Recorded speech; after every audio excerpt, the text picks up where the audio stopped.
Hello guys, मैं अरविंद कुमार गोस्वामी राजकिशोरी देवी शिक्षण प्रशिक्षण संस्थान के यूट्यूब चैनल में आपका स्वागत है। आज हम बात करेंगे मंदबुद्धि बच्चों के शिक्षण पद्धति के बारे में। जो बच्चे मंदबुद्धि के होते हैं वो सामान्य बच्चों से कुछ भिन्न होते हैं। उनका सीखने का, पढ़ने का, दैनिक कार्यकलाप करने का जो होता है वो उतना तीव्र गति से विकास नहीं हो पाता है। ऐसे बच्चों को पढ़ाने के लिए या उनकी हर एक्टिविटी करने के लिए हमें कुछ अलग तरीके से शिक्षण और प्रशिक्षण करना होता है ताकि वो अपने दैनिक कार्यों को भी आसानी से कर सकें। सबसे पहले हम क्या करेंगे, मानसिक मंद बच्चों को पढ़ाने के लिए उनके प्रधानता के आधार पर, जैसे ग्रहण करना, प्रतिपादन करना, विस्तृत व्यापक का पालन करना, इसके प्रधानता के आधार पर प्रथम चरण में बच्चों को कोई भी नया कार्य सिखाया जाएगा। द्वितीय चरण में सिखाए गए कार्य को दी गई परिस्थिति में संपूर्ण रूप से करना और तीसरे चरण में स्तर को बनाए रखते हुए जो एक स्तर को वो हासिल कर लिए हैं, ग्रहण कर लिए हैं, जिस एक्टिविटी को सीख लिए हैं, उस स्तर को बनाए रखते हुए बिना कहे कार्य को स्वतंत्र रूप से करना तथा अंतिम चरण में सिखाए गए कार्य को अन्य परिस्थितियों एवं स्थान पर कार्य को संपूर्ण रूप से अपने आप करना। इसके साथ ही मानसिक मंद बच्चों को सिखाते समय शिक्षा के मूल सिद्धांत सरल से जटिल, ज्ञात से अज्ञात, मूर्त से अमूर्त एवं संपूर्ण से अंश को ध्यान में रखना होगा।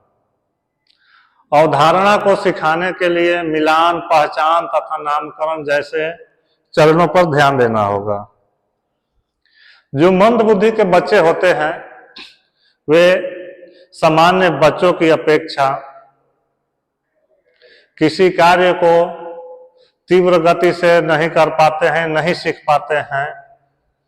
जैसे सबसे पहले हमें यह ध्यान देना होगा कि मंदबुद्धि के बच्चे का स्तर क्या है। बच्चे का पहले हमें स्तर जानना होगा। उसके स्तर को ध्यान में रखते हुए बच्चा मंदबुद्धि में माइल्ड, मॉडरेट, सीवियर और प्रोफाउंड, ये 4 तरह के होते हैं। जो प्रोफाउंड होते हैं वे अपना कोई भी कार्य अपने से नहीं कर सकते हैं। सीवियर जो बच्चे होते हैं सीवियर बच्चों को दैनिक कार्य करना सिखाया जा सकता है। वो पढ़ लिख ज्यादा नहीं पाते हैं क्योंकि उनकी कार्य क्षमता भी बहुत कम होती है। प्रोफाउंड तो होते हैं, उनको हमेशा किसी एक्टिविटी को करने के लिए एक सहायक की जरूरत होती है। उससे उच्च स्तर के सीवियर बच्चे होते हैं। उससे उच्च कोटि के होते हैं मॉडरेट बच्चों को प्राइमरी तक पढ़ाया जा सकता है। और माइल्ड जो बच्चे होते हैं वो सामान्य बच्चों के अपेक्षा उनका आईक्यू लेवल थोड़ा सा कम होता है। ऐसे बच्चों को हम बहुत कुछ सिखा सकते हैं, समझा सकते हैं, उन बहुत कुछ एक्टिविटी वो कर सकते हैं।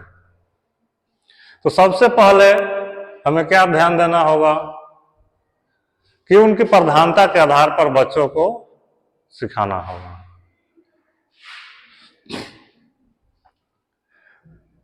इसका उद्देश्य क्या है?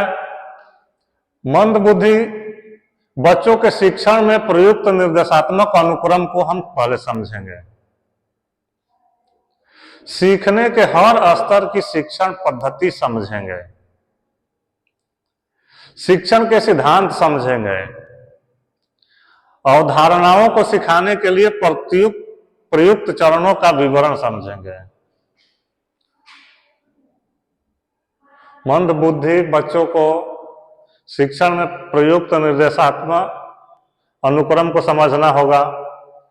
उसके बाद उसके सीखने का क्या स्तर है, सीखने के स्तर की शिक्षण पद्धति समझना होगा, शिक्षण के सिद्धांत समझना होगा और अवधारणाओं को सिखाने के प्रयुक्त चरणों का विवरण समझना होगा। सीखने के चरण में पहला आता है अर्जन। अर्जन इस चरण में बच्चों को एक नई क्रिया से अवगत कराया जाता है। हम बच्चों को क्या करेंगे? एक नई क्रिया से अवगत कराएंगे। शुरुआत में बच्चा क्रिया को सीखते समय कुछ गलतियां करता है, परंतु धीरे धीरे जैसे जैसे वह सीखता जाता है उसकी गलतियां कम होती जाती हैं और वह उस कार्य में निपुण हो जाता है। इस चरण में बच्चे तथा शिक्षक के बीच पारस्परिक संवाद अधिक होना अनिवार्य है, जिससे उसे क्रिया को सीखने में सहायता मिलती है। शिक्षक और बच्चों के बीच परस्पर संवाद होते रहना जरूरी है, तभी वह बच्चा सीखेगा। पहले क्या करेगा कि कुछ गलतियां कर सकता है, लेकिन जैसे जैसे वो आगे बढ़ता जाता है उसकी गलतियां कम होती जाती है और वह जो दिशा निर्देश दिया जाता है उस कार्य को वह बिना गलतियों के करने लग जाता है। दूसरा चीज है प्रवाह। एक बार बच्चा किसी क्रिया को अच्छी तरह से करने लगता है तब हमें क्या करना होता है कि उस प्रवाह को, हमें सीखी गई क्रिया के प्रवाह पर अपना ध्यान केंद्रित करना चाहिए। जो बच्चा सीख गया है वो उसके स्तर को बनाए रखे। बच्चे को स्वतंत्र रूप से काम करने हम देंगे, बच्चे को हम स्वतंत्र रूप से काम करने देंगे तथा अभ्यास के लिए उसे ढेरों अवसर देंगे। ऐसे बच्चों को पढ़ाने के लिए, समझाने के लिए हमें पेशेंस की आवश्यकता होती है, क्योंकि सामान्य बच्चों की अपेक्षा उसका स्तर कम होता है। तो उसके अभ्यास को हम निरंतर करते रहने देंगे ताकि वो उस काम को, वह उस क्रिया को वह अच्छे ढंग से करना सीख जाए। दुर्भाग्यवश बहुत सारी क्रियाएं जो कि प्रवाह बढ़ाने में लाभदायक होती हैं, उनके आवृत्ति होने के कारण वे बच्चे के लिए उतनी उत्साहवर्धक एवं मजेदार नहीं रह पाती जितनी हम अपेक्षा रखते हैं। हम जितनी अपेक्षा रखते हैं उस अपेक्षा से वह बच्चा कम भी कर सकता है। उस समय हमें क्या करना होता है? बच्चों का उत्साह बनाए रखने के लिए यह जरूरी है कि सीखने के हर स्तर पर उनकी छोटी छोटी उपलब्धियों को हम प्रोत्साहित करते रहेंगे। बच्चों की छोटी छोटी जो उपलब्धियां हैं उसको हम शाबाशी देंगे, उसको उत्साहवर्धन करते रहेंगे, जिससे उसका मानसिक मनोबल जो है उससे लगे कि हाँ, इस कार्य को हम ठीक ढंग से कर रहे हैं, तब उस बच्चा में विकास थोड़ा तीव्र गति से हो सकता है। यह अत्यंत आवश्यक है कि बच्चे द्वारा कोई क्रिया सीखने पर वह उसे और अधिक निपुणता से करे, जिससे उसे वह क्रिया सामान्य परिस्थिति में स्वतंत्र रूप से करने में आसानी होगी। बच्चा क्या करेगा, धीरे धीरे स्वतंत्र रूप से उस कार्य को करने लग जाएगा। मान लेते हैं कि जो मंद बुद्धि के बच्चे होते हैं, सबसे पहले उनको हम दैनिक क्रियाकलाप सिखाते हैं। सुबह उठकर बच्चे को क्या क्या दैनिक क्रियाएं हैं, कुछ दिनों तक हमें उनको समझाना होगा, उसको बताना होगा, लेकिन धीरे धीरे उसके बाद वो समय के साथ उस क्रिया को वो निरंतर गति से सीख जाते हैं और बिना किसी दिशा निर्देश के भी उस कार्य को वो बच्चे कर लेते हैं। इसके बाद है तीसरा चरण, अनुरक्षण यानी मेंटेनेंस। इस चरण में क्या होता है, बच्चों को किसी कौशल में प्रशिक्षित करने के बाद हम उसे समय के ऊपर नहीं छोड़ सकते हैं। इनकी भूलने की प्रवृत्ति को हमें ध्यान में रखना होगा कि बच्चा किसी चीज को सीख रहा है, किसी क्रिया को सीख रहा है, तो वह उसको याद रख रहा है कि भूल जा रहा है। हमें इस प्रवृत्ति को ध्यान में रखना होगा। इस प्रवृत्ति को ध्यान में रखते हुए यह आवश्यक है कि बच्चा सीखे गए कौशल को बनाए रखे, जिससे आगे के प्रशिक्षण में उसे मदद मिल सके। इस स्तर तक पहुंचने के लिए हमें लक्ष्य निर्धारित करके बच्चे को उस दिशा में प्रशिक्षित करना होगा। एक लक्ष्य हमें निर्धारित करना होगा कि पहले उसको क्या सिखाएंगे, उसके बाद क्या सिखाएंगे, उसके बाद क्या। तो ऐसे ऐसे स्टेप बाय स्टेप उसके भूलने की प्रवृत्ति को ध्यान में रखना होगा कि बच्चा किसी कार्य को सीखने के बाद कुछ दिनों के बाद हम इसको स्वतंत्र छोड़ दे रहे हैं तो वो भूल जा रहा है या कर पा रहा है।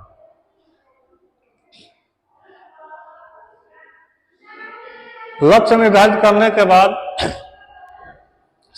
यह सारे संयोगवश होगा, इसकी हम प्रतीक्षा नहीं कर सकते।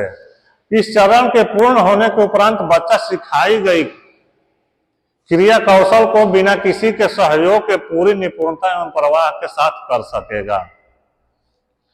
जैसे जैसे बच्चा एक चरण से दूसरे चरण की ओर वह बढ़ेगा और नए कौशलों को सीखने के लिए प्रोत्साहित होगा।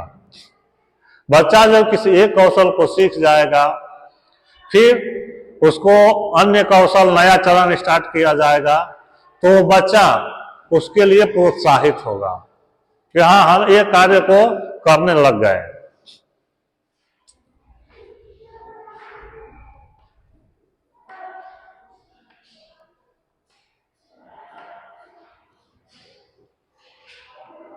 उसके बाद चौथा चरण आता है सामान्यीकरण का,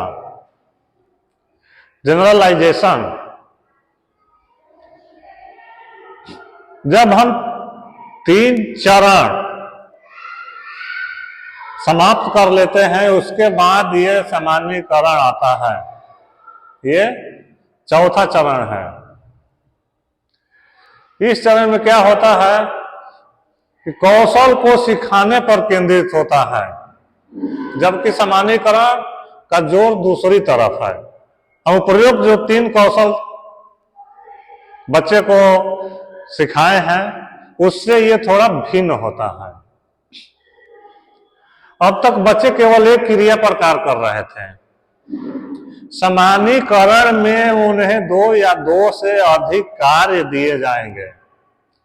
तथा उन्हें उचित प्रतिक्रिया देनी होगी। दोनों कौशल को हम जिसको दो कौशल देंगे जो पहले कौशल सीख चुके हैं। दोनों कौशल क्रियाएं उन्हें अनुरक्षण चरण तक सिखाए जा चुके हो गए, वही क्रिया हम उनको देंगे। कोई नया कार्य और जो कौशल सीख गए हैं दोनों को एक साथ नहीं कर सकते हैं, क्योंकि एक कार्य से बच्चा अनजान होगा, एक कार्य वो करना जानता होगा, एक कौशल को जानता होगा, तो उससे नहीं हो पाएगा। इसमें दो कौशल को आपस में जोड़ा जाता है। इसके लिए बच्चे को प्रत्येक क्रिया के विवेचनात्मक पहलुओं के लक्षण में अंतर करना सिखाया जाता है, जैसे जोड़, घटाना, गुणा तथा भाग के चिन्हों की प्रक्रिया, सांख्यिकी प्रक्रिया, जोड़ को, घटाव को, गुणा को, भाग को एक साथ दे सकते हैं कि ये कौन सा चिन्ह है, ये कौन सा चिन्ह है। उसको पहले चरण में हमें जोड़ सिखाना होगा, दूसरे चरण में घटाव सिखाना होगा, और उसके बाद दो कौशल को एक साथ पहले उस चिन्हों की सांख्यिक प्रक्रिया को समझाना होगा। विशिष्टीकरण सामान्यीकरण का दूसरा प्रकार है। विभिन्न पहलुओं में बदलाव के बावजूद बच्चा एक क्रिया के लिए निरंतर एक सी प्रतिक्रिया देता है। जैसे बच्चा संख्या 8 को पहचानेगा कि हाँ 8 कैसे लिखा जाता है, जबकि उसे विभिन्न रंग, आकार या पृष्ठभूमि में प्रस्तुत किया जाए। जैसे हम कलर चेंज कर सकते हैं। मंद बुद्धि के जो बच्चे होते हैं उनके लिए हम 8 लिखेंगे, अलग अलग कलर से भी लिख सकते हैं कि हाँ वो बच्चा पूरी तरह से समझ पा रहा है कि नहीं, कि एक ही कलर को तो नहीं समझ रहा है। मान ले रहे हैं कि हम रेड पेन से लिखें या ग्रीन से लिखें या ब्लैक से लिखें। अगर तीनों कलर में हम 8 को लिखेंगे, 8 को लिखेंगे तो बच्चा समझ रहा है कि हाँ, तब हम समझेंगे कि हाँ वो किसी भी तरह से किसी भी कलर में रहेगा, बच्चा को समझ में आ रहा है, वो 8 को पहचान रहा है। बच्चे को एक सीधी लाइन पर कागज को काटना सिखाया जाएगा। एक लाइन पर एक कागज पे लाइन खींचेंगे, बच्चों को सीधे लाइन पे काटना सिखाएंगे। बच्चा इस क्रिया को विभिन्न प्रकार के कागज के साथ सफलतापूर्वक करता है कि नहीं करता है। बच्चे को सामान्यीकरण सिखाने के लिए हम शिक्षकों को इसकी पूरी जिम्मेवारी लेनी होगी, चाहे वह विभेदीकरण द्वारा हो या विशिष्टीकरण की पद्धति से। प्रशिक्षण के दौरान बच्चे को अत्यधिक अभ्यास की जरूरत होती है, जिससे वे सामान्यीकरण की गतिविधियों को स्वतंत्र रूप से पूरा कर सकें। बच्चे को हम निरंतर अभ्यास कराते रहना होगा। यह विशिष्ट शिक्षकों का कार्य ही होता है कि बच्चों को साधारण भाषा में, सरल भाषा में, उसकी मातृभाषा में प्यार से समझाना होगा, बिना उत्तेजित हुए। तभी हम उस बच्चों को किसी कौशल को सिखा सकते हैं, समझा सकते हैं, पढ़ा सकते हैं।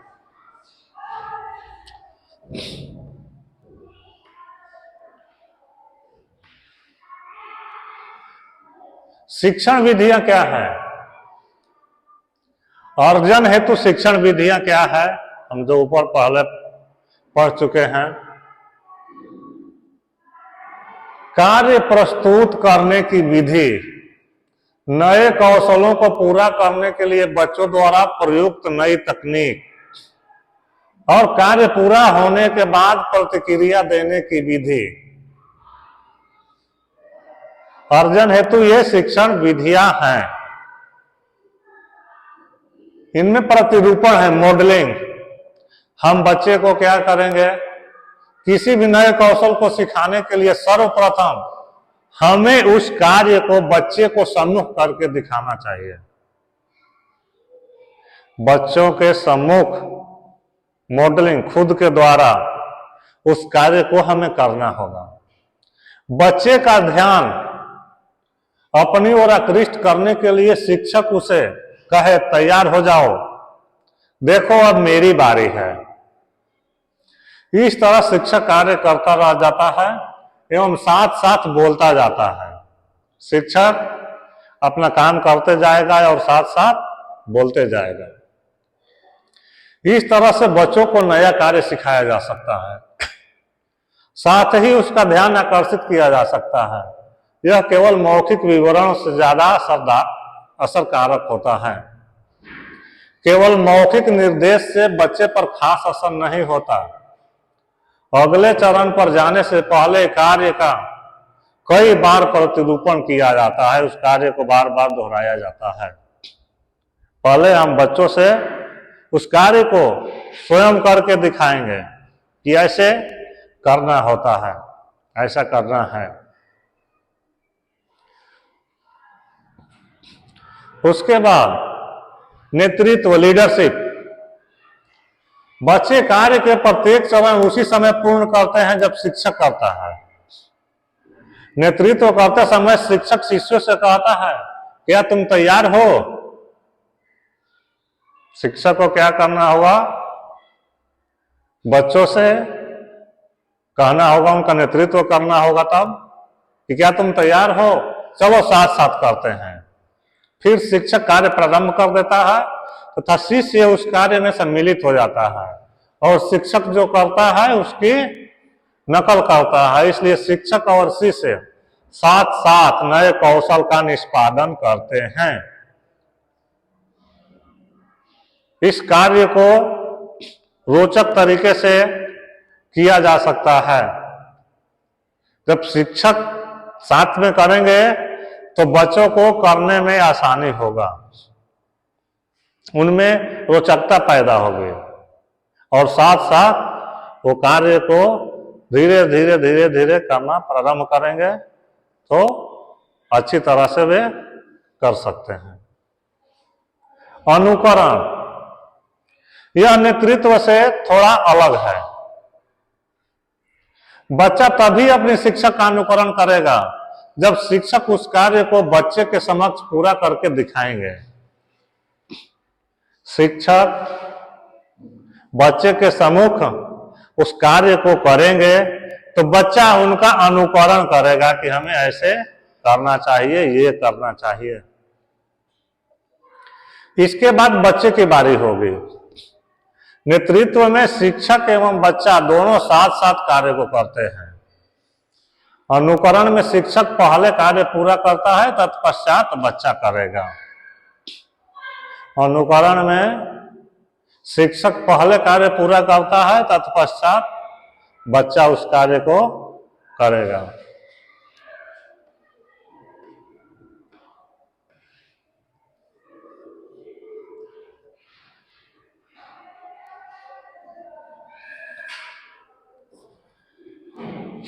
निर्देश, इसके बाद इंस्ट्रक्शन आता है। कई अवसरों पर शिक्षण तरीके के साथ साथ मौखिक निर्देश आवश्यक होते हैं। प्रयुक्त शब्द एवं वाक्य होने चाहिए।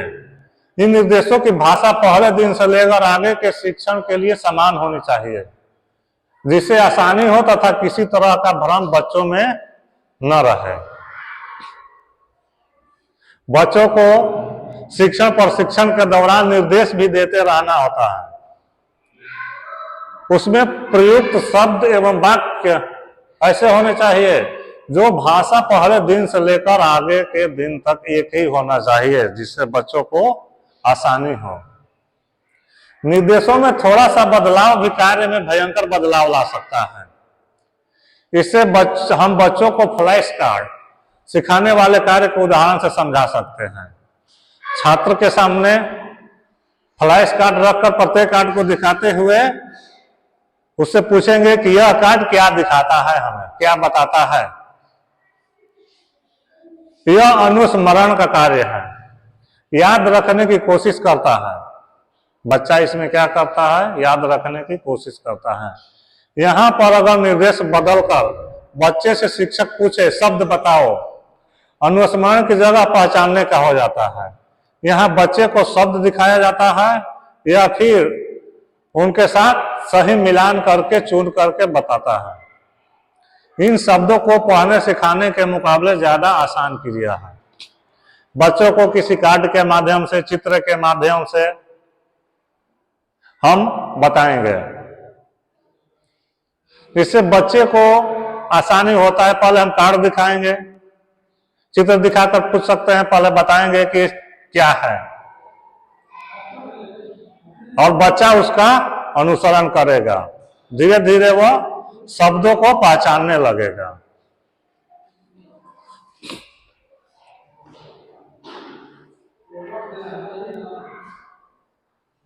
इसके बाद जांच, बच्चे का अब टेस्ट की बारी आती है।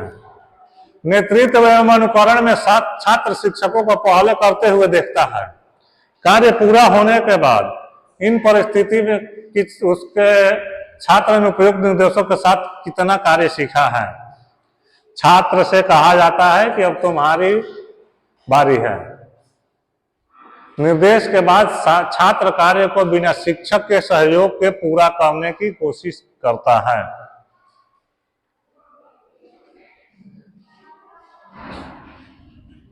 सफलता में कुछ सहायक तरीके भी हैं। वैसे बच्चे को संपूर्ण कौशल सिखाने के लिए प्रॉम्प्टिंग, फेडिंग, क्यूइंग, शेपिंग तथा चेनिंग जैसे तकनीकों का पुनर्निषेचन,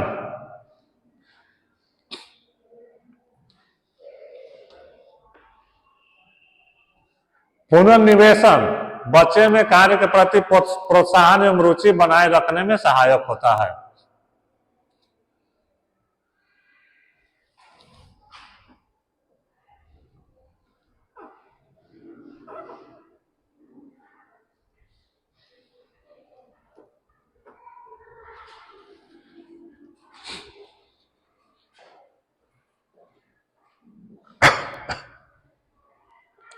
कार्य के प्रति प्रोत्साहन एवं रुचि बनाए रखने के लिए